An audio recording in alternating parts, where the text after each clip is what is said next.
Buenas noches. Esta reflexión que vamos a compartir lleva por título Esta noche Jesús cena en casa. Lo que vamos a hacer va a ser una suerte de comentario sobre los relatos que tenemos en el Nuevo Testamento sobre la institución de la Eucaristía.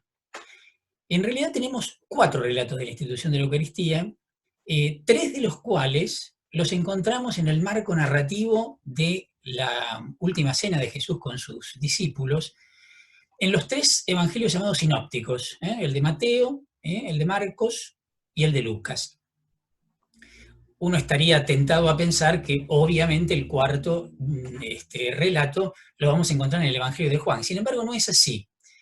Juan, en el contexto de la última cena, no tiene el relato de la institución de la Eucaristía porque toda su reflexión, podríamos llamar así su reflexión teológica en torno a la Eucaristía, lo realiza en el marco del relato de la multiplicación de los panes, con un discurso maravilloso que se lo conoce como el discurso del pan de vida, que está en el capítulo 6 del Evangelio de Juan.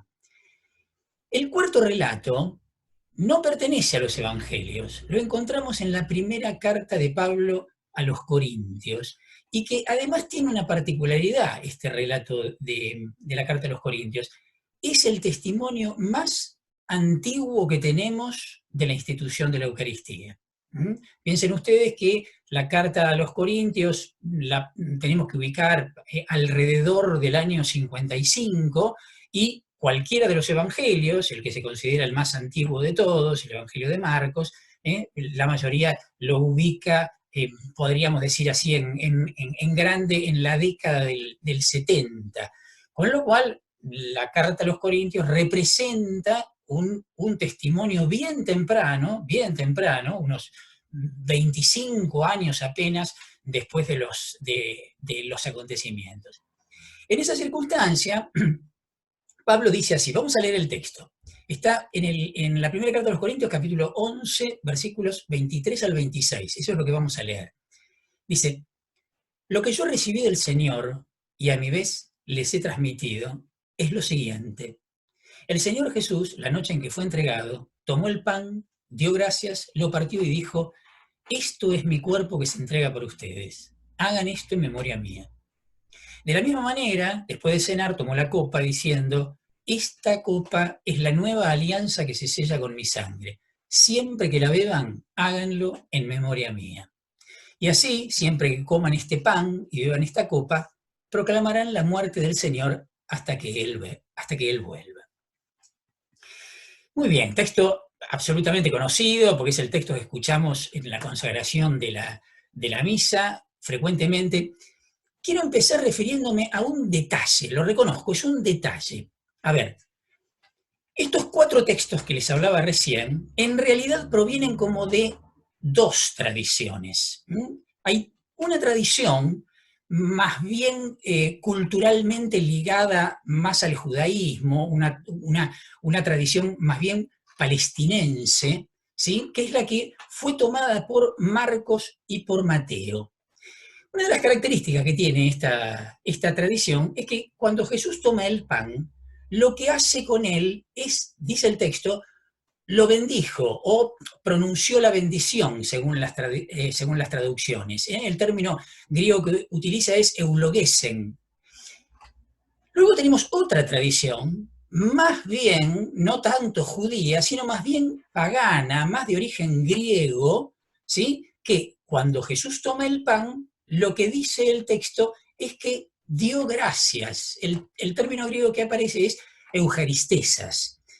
Por lo tanto, tenemos como una versión judío-palestinense y una versión más griega, que representa el modo como habitualmente se referían en ambas culturas a los ritos litúrgicos, ¿no? Era más frecuente hablar de bendición en uno y de dar gracias o de acción de gracias en el otro. La misma característica encontramos en los relatos de la multiplicación de los panes. Los relatos de la multiplicación de los panes están en los 4 evangelios, pero hay una particularidad que es que tanto en el evangelio de Marcos como en el evangelio de Mateo aparecen duplicados de la multiplicación de los panes. Aparecen en 2 oportunidades, hay 2 multiplicaciones. Ambas se dan en el entorno del llamado Mar de Galilea, ¿sí? El lago de Tiberíades, pero con esta particularidad. Una de las multiplicaciones de los panes se da en la orilla judía y la otra se da en la orilla pagana. Bueno, como se imaginarán, se vuelve a repetir el mismo esquema. En el relato de la multiplicación de los panes en la orilla judía, Jesús, cuando toma el pan, antes de entregárselo a los discípulos para que lo repartan entre la gente, pronuncia la bendición. Otra vez, en el relato que se da en la orilla de la multiplicación de los panes que se da en la orilla griega, al igual que lo hacíamos referencia recién, el término que se utiliza es dio gracias antes de repartir el pan. Ustedes dirán, bueno, ¿a dónde va esta precisión que solo la percibe alguien que sabe griego, etcétera, etcétera, etcétera? Conduce a un lugar muy interesante. Fíjense, la tradición es multicultural, una palabra que la estamos usando actualmente. Y no estamos hablando de cualquier tradición, estamos hablando de la tradición de uno de los textos fundantes de la comunidad cristiana.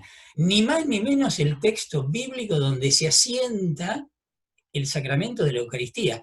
Ese que el Concilio Vaticano II, en la Constitución Lumen Gentium, en el número 11, dice que es la fuente y culmen de toda la vida cristiana. Nos estamos refiriendo a ese texto. Bueno, ese texto nace en una tradición multicultural que no es asociada en el Nuevo Testamento.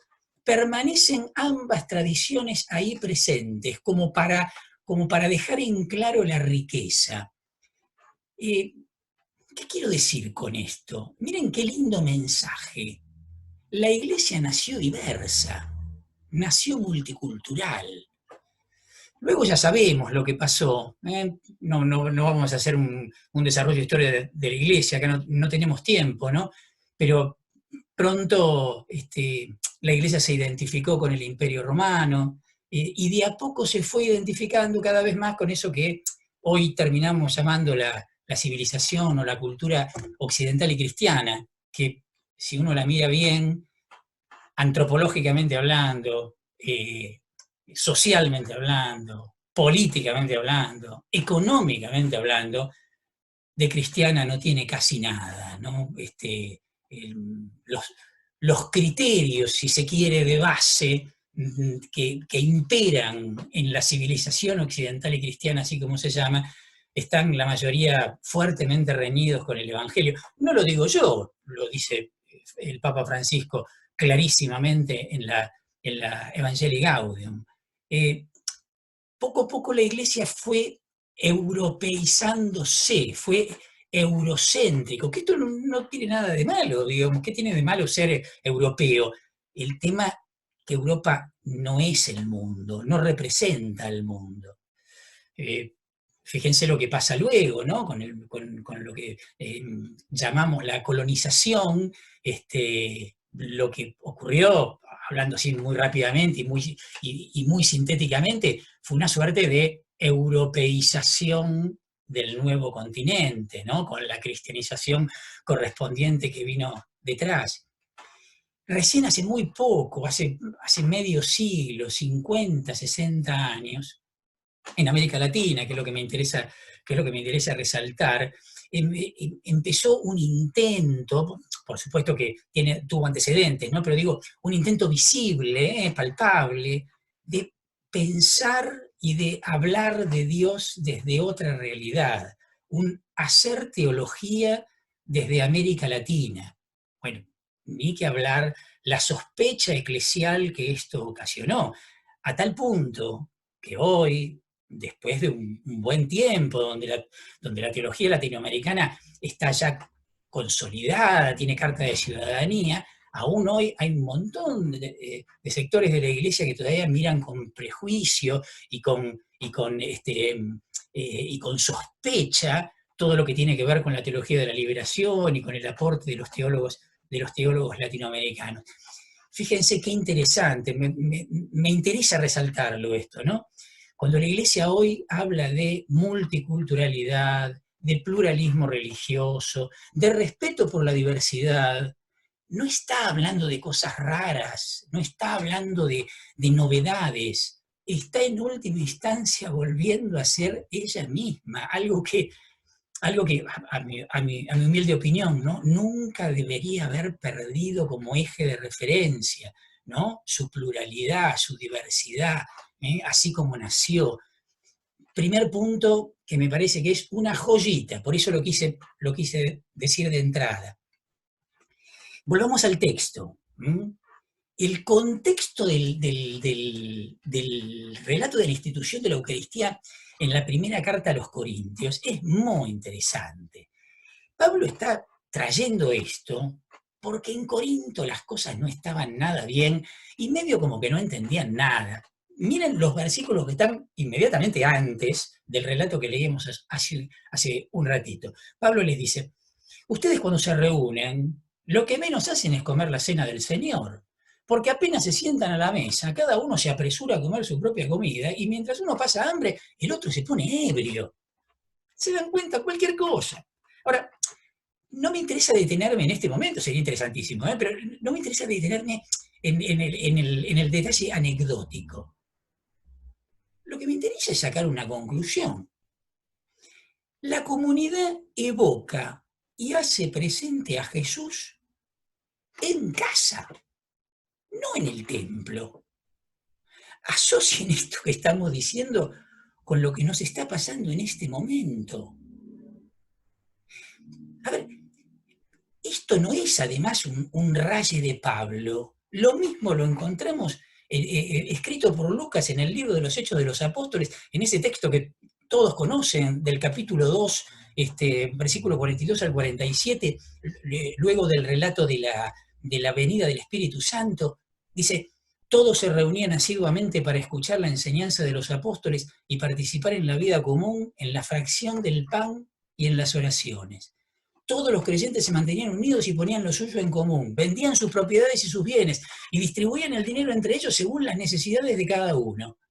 Íntimamente unidos frecuentaban a diario el templo, partían el pan en sus casas y comían juntos con alegría y sencillez de corazón. Ellos alababan a Dios y eran queridos por todo el pueblo. Fíjense, íntimamente unidos frecuentaban a diario el templo, claro, eran todos judíos. Lo venían haciendo desde siempre. ¿Por qué iban a dejar de hacerlo? Si eso no era que querían dejar de ser judíos para ser cristianos. Ellos seguían siendo judíos, nada más que habían reconocido en Jesús al Mesías esperado por el judaísmo. Pero a la hora de...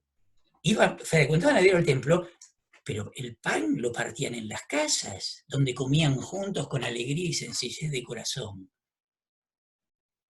La Eucaristía, eso que hoy llamamos la misa, era un asunto familiar, era un asunto de la casa alrededor de la mesa. Lo mismo encontramos en el relato de Lucas, pero en el Evangelio, en el capítulo 24 del Evangelio, otro relato que seguramente deben conocer, el relato de los discípulos de Emaús. Ellos le insistieron, quédate con nosotros porque ya es tarde y el día se acaba, dice el texto. Él entró en la casa otra vez y se quedó con ellos.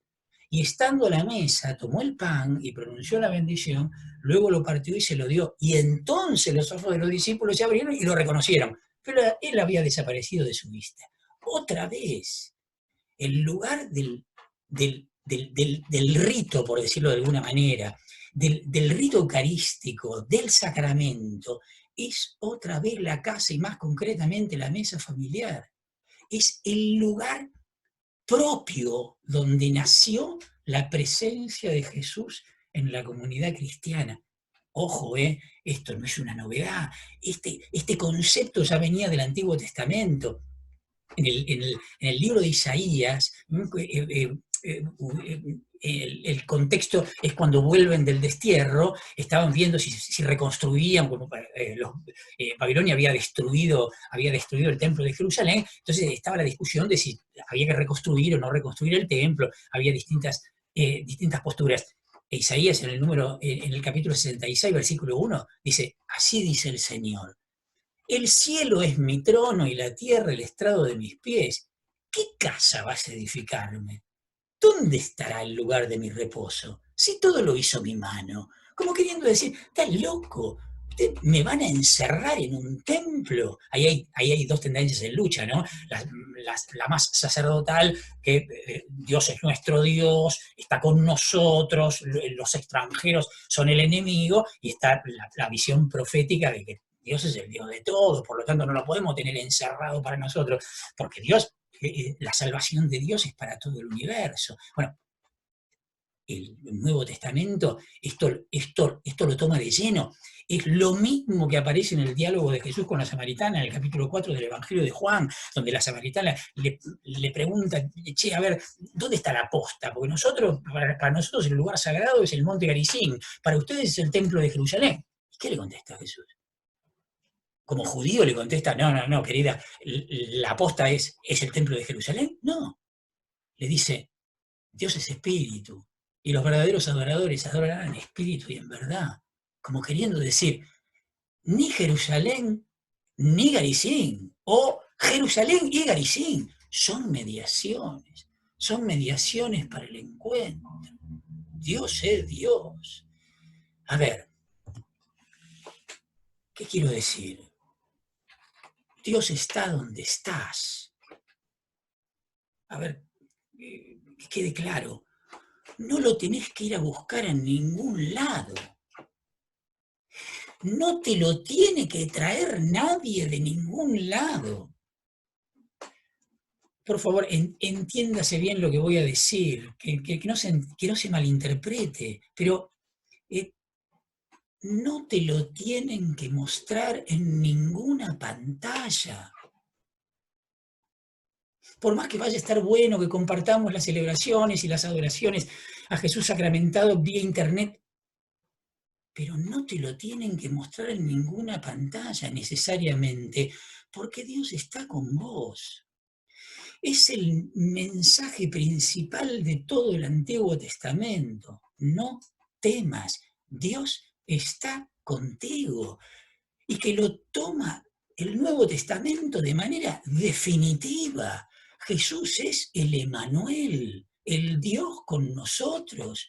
Acuérdense cómo termina el Evangelio de Mateo, el último versículo del Evangelio de Mateo. Yo estaré con ustedes todos los días hasta el fin del mundo. Gente, creemos en esto. Ya sé lo que alguno está pensando, Y esperá, ¿y los sacramentos qué pito tocan en todo esto? No, los sacramentos tocan un pito importantísimo. Vayan al catecismo a ver cómo era la definición de sacramento. ¿Se acuerdan cómo era? Los sacramentos son signos sensibles y eficaces de la gracia de Dios, instituidos por Cristo y administrados por la Iglesia. ¿Se acuerdan de eso? Sí, claro. Necesitamos el signo. ¿Por qué? Y porque muchas veces no nos damos cuenta que Dios está. Nos pasa lo que a los discípulos de Maús. Jesús estuvo en todo el trayecto, pero se dieron cuenta solo cuando partieron el pan. Ahí cayeron en la cuenta que estaba desde el principio. ¿Acaso no ardía nuestro corazón cuando nos hablaba y nos explicaba las escrituras mientras veníamos caminando?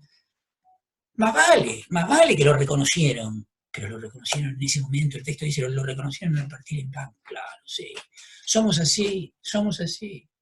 Necesitamos que el agua nos chorree por la cabeza, sentir la inundación del Dios de la vida que viene a salvarnos. Necesitamos sentir la presencia de Dios adentro nuestro, que se nos mete en los poros como el aceite que se mete a través de la piel. Necesitamos experimentar el abrazo de Dios en el perdón. Sí, claro, necesitamos un lugar donde verlo, donde tocarlo, al menos en esa presencia simple y cotidiana del pan y del vino, y donde podemos hasta masticarlo para poder asimilarlo. Claro que sí, ahí está el signo, pero ¿el signo de qué? De que estás solo ahí, de que estás solo en la Eucaristía. No, ese es el signo de que está presente en tu vida. Ese es el signo de que está en el camino, es el signo de que está en el hermano. Bueno, ya saben todo lo que voy a decir. Los sacramentos son los signos justamente instituidos, no son carismáticos. Los instituye, los administra la Iglesia, porque tienen que ver con nuestra identidad. Otras religiones tienen otros equivalentes a nuestros sacramentos para expresar la presencia de Dios en medio de ellos. Los sacramentos son nuestro signo de identidad. Es donde nosotros percibimos la presencia de Dios, por donde nosotros, son los canales ordinarios por donde nos llega habitualmente la gracia, por donde creemos que nos llega habitualmente la gracia. Pero cuidado, Dios no está atado a los sacramentos. La salvación de Dios no está atada a los sacramentos. Cuidado, que el sacramento, que debería ser un lugar de fluido, de canal de la gracia, de comunión con Dios, termine siendo un obstáculo, una puerta cerrada, que termine siendo una suerte de privatización de la gracia. No nos podemos meter en este tema porque, no porque no quiera, pero digo, nos vamos a otro lado. Esto que nos está pasando ahora, de no poder acercarnos a Jesús Eucaristía, antes de la pandemia, le pasaba a mucha gente en nuestras comunidades que por distintos motivos tampoco se podía acercar a la Eucaristía desde nuestro ser instituido como iglesia. Qué tema, ¿no? Qué tema, que ahora estamos todos padeciendo lo que antes unos pocos. ¿A dónde voy? Tengo que darme cuenta dónde está el carozo. El carozo está en la verdad de que Dios está donde yo estoy, de que Dios está donde está la comunidad. Vamos, avancemos un poquitito. Vamos a buscar, como dije recién, el carozo de nuestros textos. En muy pocas oportunidades lo vemos a Jesús haciendo un gesto explícito, un gesto concreto, y diciéndole a los discípulos, o sea, a nosotros, que lo repitan, que lo hagan, que lo imiten, que hagan lo mismo. Uno de esos es nuestro texto. Tomen, y lo sabemos de memoria, la consagración en la misa. Tomen y coman todos de él, porque este es mi cuerpo que se entrega por ustedes. Esta es mi sangre que se derrama por ustedes. Hagan esto en memoria mía. Bien, entonces salta la pregunta. ¿Qué es lo que hay que hacer? Bueno, así espontáneamente uno diría, bueno, Jesús está con los discípulos, entra en la mesa, agarra el pan, tomen y coman. Habrá que repetir el gesto. Ojo, de hecho la comunidad cristiana lo entendió así, lo acabamos de leer. Se reunían en la casa, partían el pan, lo que significa la Eucaristía, repetían el gesto, hacían ese gesto en memoria de él. Ahora, les pregunto con una mano en el corazón, ¿ustedes creen que eso es lo más profundo que dice ese texto? ¿Ustedes creen que lo más profundo que dice ese texto, no digo que no lo diga, pero digo, lo más profundo que dice ese texto es, vayan a misa? ¿No está diciendo otra cosa? Sí, claro, no los escucho, pero es obvio. Entréguense. Eso es lo que hay que hacer en memoria de él. Entregarse. Es la versión sinóptica del mandamiento nuevo de Juan. Los sinópticos no tienen el mandamiento nuevo lo tiene Juan. Les doy un mandamiento nuevo. ámense los unos a los otros como yo los amé. ¿Y cómo amó? Entregando la vida hasta la última gota de sangre. Así amó. Así tenemos que amar, entregándonos. Entonces, sí, sí, por supuesto, la Eucaristía será la celebración de una vida entregada. La Eucaristía aparecerá por defecto, por default.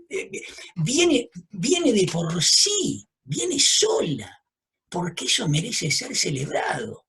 Ahora, cuidado, cuidado, que una Eucaristía sin vida entregada, sin intento al menos de vida entregada, es cartón pintado, es escenografía, es teatro, con el respeto que me merece el teatro. Hay otro texto, lindísimo. Este está en el contexto de la última cena en el Evangelio de Juan. También lo recontra conocen, lo vamos a escuchar el jueves, ¿sí? En el jueves santo. Juan capítulo 13. Arranca diciendo, antes de la fiesta de Pascua, sabiendo Jesús que había llegado la hora de pasar de este mundo al Padre, él, que había amado a los suyos que quedaban en el mundo, los amó hasta el fin. Durante la cena, ahí empieza el relato, ¿no? Dice, se levantó de la mesa, se sacó el manto y tomando una toalla se la ató a la cintura. Sigue todo el relato, ustedes lo conocen, salteo. Cuando termina, dice, después de haberle lavado los pies, versículo 12 ya, se puso el manto, volvió a la mesa y les dijo, ¿comprenden lo que acabo de hacer con ustedes? Ustedes me llaman maestro y señor, y tienen razón, porque lo soy. Si yo que soy el maestro y el señor les he lavado los pies, ustedes también deben lavarse los pies unos a otros. Les he dado el ejemplo para que hagan lo mismo que yo hice con ustedes. Otra vez, hagan esto, falta que diga hagan esto en memoria mía. Y más adelante, en el versículo 17, ustedes serán felices si sabiendo estas cosas las practican. Otra vez. ¿Qué está haciendo Jesús acá?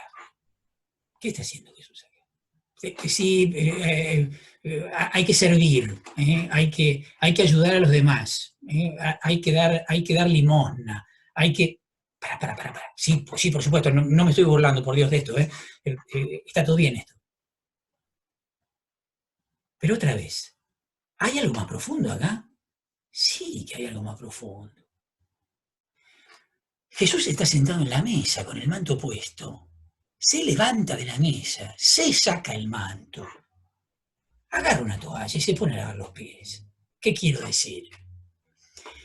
Se corre intencionalmente, deliberadamente, del lugar del comensal, del lugar que le corresponde al maestro, al Señor, para ubicarse, perdone que lo repito otra vez, deliberadamente en el lugar del servidor, en el lugar del esclavo. Esto es lo que le está diciendo a los discípulos que hagan.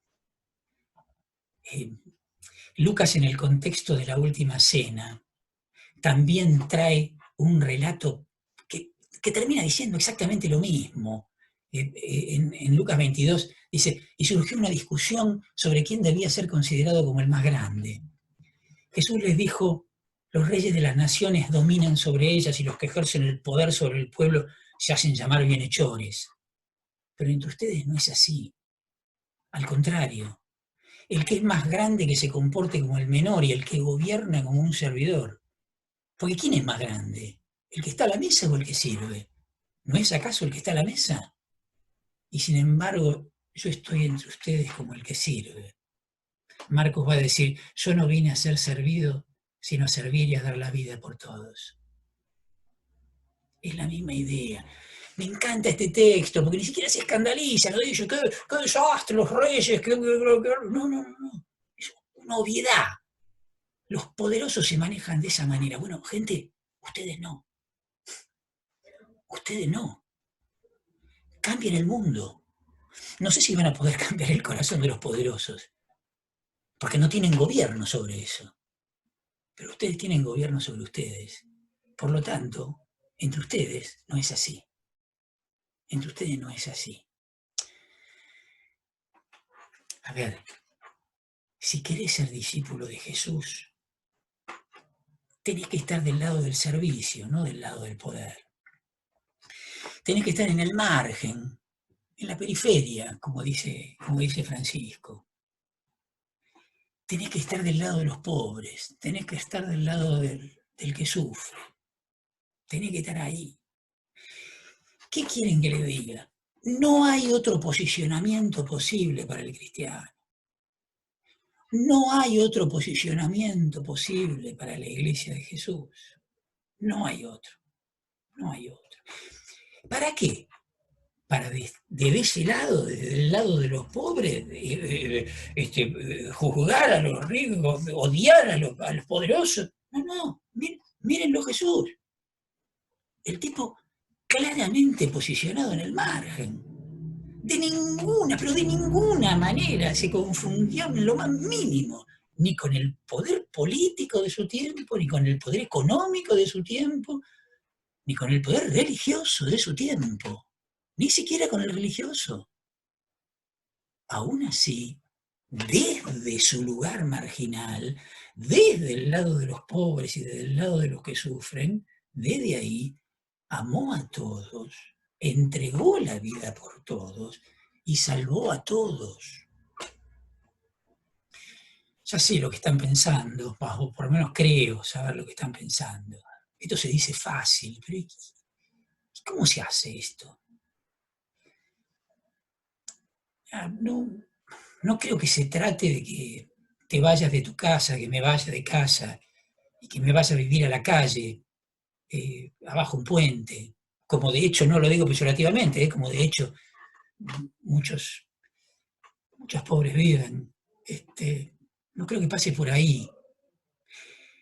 Creo que pasa por, si sos barrendero, estés del lado de los pobres.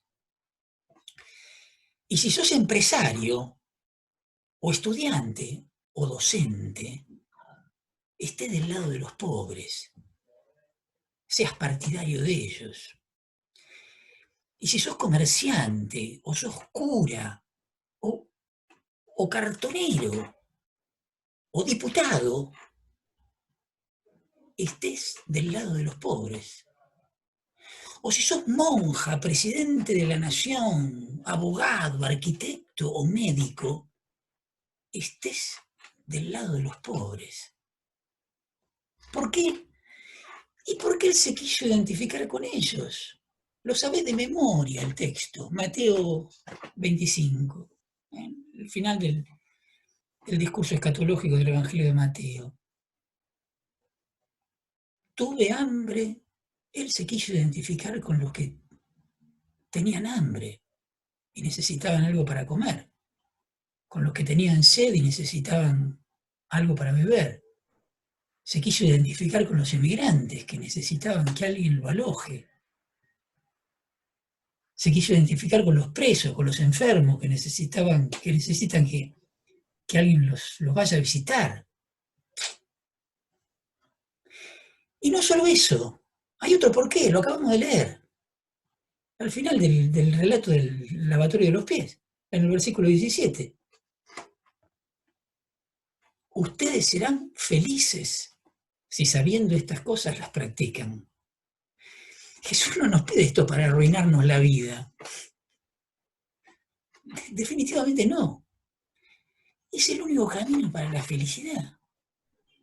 No se puede ser feliz de otra manera. Porque el único camino de la felicidad es el amor. Es así, gente. Déjenme terminar. Quiero terminar compartiéndoles algo que en realidad lo estoy escribiendo. Todavía no lo terminé, de hecho no lo publiqué. Se lo leo así como está. ¿Qué es el reino? El reino es una imagen, una figura. El reino es Dios, Él mismo es el reino.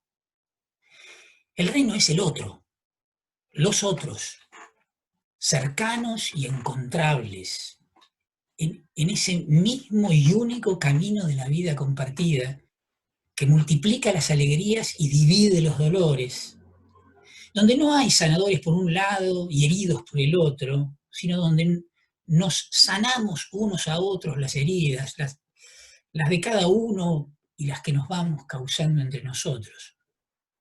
Ahí está Dios, en el camino, que es la vida. Él es el reino. Y en Él, yo soy, vos sos, nosotros somos el reino, que es el camino, la verdad y la vida, según palabras de Juan. El reino no es una meta a alcanzar. El reino no es algo a construir, mucho menos un premio a merecer. El reino no está más allá, en los cielos, vaya a saber. Está aquí, en la conciencia activa del nosotros como hijos amados del Padre, Madre, Dios. En la comunión fraterna que nos hace hermanos entre nosotros con el Hijo por el poder del Espíritu, que no es otra cosa que el amor. Por eso, repito, el reino es el otro. Soy yo, sos vos, somos nosotros. Y ellos también, obvio. Que pasen una linda Semana Santa, sin añorar nada, porque Dios está donde estás. Ahí hace y es familia. Y aunque sea que te toque estar solo, que seas de los que se quedaron solos en esta cuarentena, no estás solo. Él cena con vos esta noche y mañana y pasado y siempre. Chao, que sigan bien.